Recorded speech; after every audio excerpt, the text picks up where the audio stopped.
Good day, everyone, and welcome. In today's episode, we're going to dive into a fascinating concept in economics: price discrimination. The price discrimination is basically when a company or business charges different prices for the same product or service based on certain factors like how they are buying it, who is buying it, when they are buying it, and where they are buying it. The idea is that the companies wanted to maximize their profits by charging customers different prices depending on how much they are willing or able to pay. This doesn't mean that the product changes, it's the price that changes. There are three main types of price discrimination. First degree price discrimination, or personalized pricing. This is when a company charges each customer the highest price they are willing to pay. Think about it like a personal auction. For example, some online retailers use your browsing history to show you items at different prices based on what they think you're willing to spend.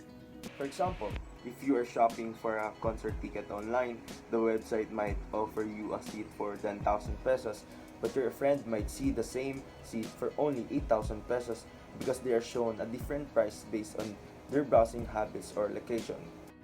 Second is the second degree price discrimination, or product versioning.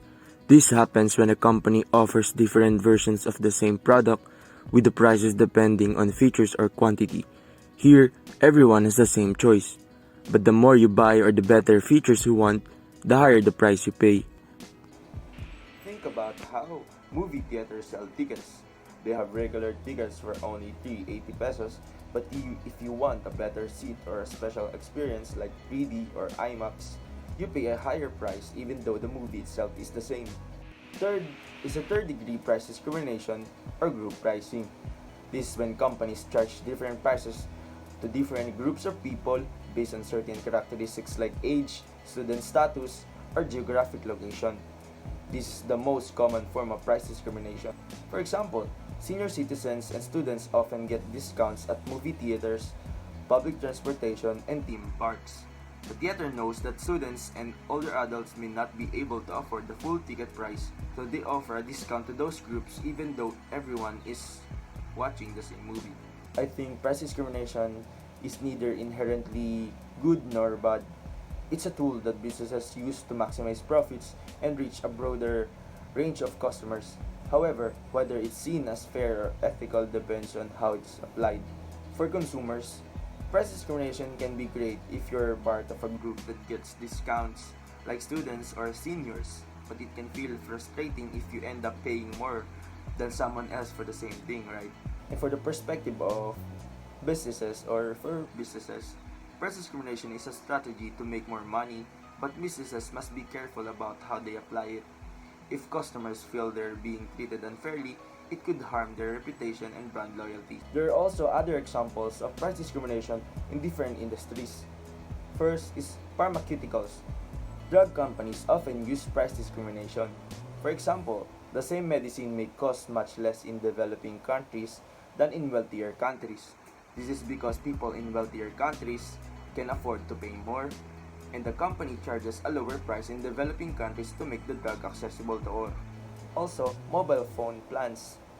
Many telecom companies offer different prices for their mobile phones plans based on customer needs. For example, they might offer a basic plan with fewer data or minutes at a lower price, while charging more for a plan with unlimited data. These plans are the same basic service for tailored to what different people want. Price discrimination also tackles the ethical and legal issues. While price discrimination can help businesses maximize profits and serve different customers groups, it can also raise ethical concerns. First is the fairness.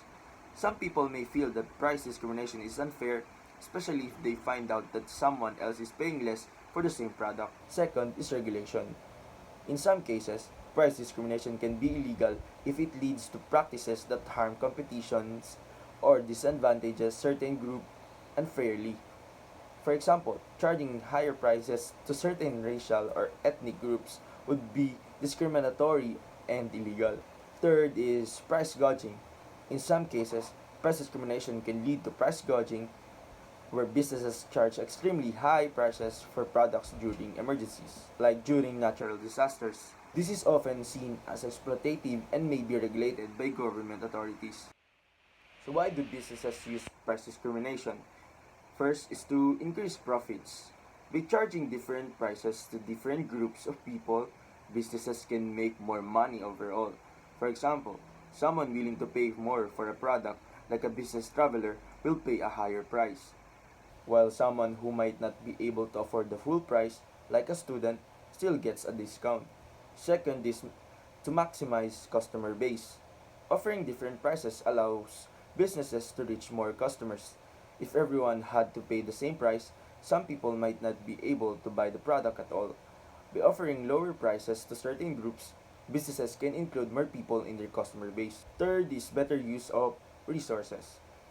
Price discrimination allows businesses to fill up their services, like hotel rooms, airline seats, or movie theater seats, by offering lower prices during less busy times, like weekdays or early show times. This way, the business maximizes its resources. First is market power. The business must have some control over the price of the product or service. This usually happens in monopolistic and oligopolistic markets where there are fewer competitors. Second is the ability to separate markets. The business must be able to identify different groups of consumers and be able to charge them different prices. This could be based on age, location, or even time of purchase. Lastly is preventing resale. The company must be able to prevent customers who buy at a lower price from reselling the product to those who are willing to pay a higher price. For example, you can have someone buy discounted tickets and they sell them to someone else for a higher price. Always remember that price discrimination is when businesses charge different prices to different customers for the same product or service. This could depend on who the customer is, when they buy, or where they are located. It might seem unfair at first, but for businesses, it's a smart way to make more money and serve more people. You probably experience price discrimination all the time without even thinking about it. From discounted movie tickets for students to airplane prices that change every day. So by understanding how price discrimination works, you can also become smarter when shopping or traveling, looking for the best deals based on these pricing strategies.